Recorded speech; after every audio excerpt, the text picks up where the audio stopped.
Hello and welcome to Student Exclusive. In this video, we'll be exploring the incredible journey of the evolution of programming languages. From the earliest days of computing to the present, programming languages have continuously evolved to meet the changing needs of the tech industry. Join us as we take a trip down memory lane and discover how programming languages have revolutionized the way we create, communicate, and interact with technology.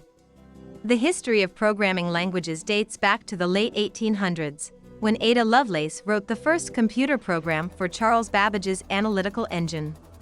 In the 1950s, a team at MIT created the first high-level programming language, Fortran, specifically designed for scientific and engineering computations.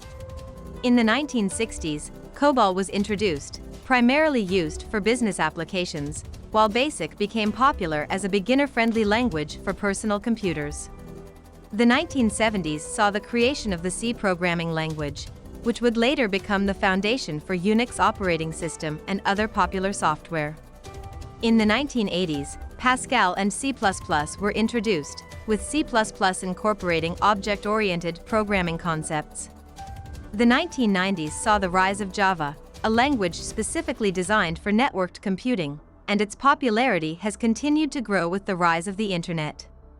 The 2000s and 2010s have seen the creation and rise of new languages such as Python, Ruby, Swift, and Kotlin, catering to different niches and emerging fields such as data science, web development, and mobile app development. With the ongoing evolution of technology, new programming languages are still being developed, and the future of programming language is expected to bring more advancements, features, and ease of use to developers.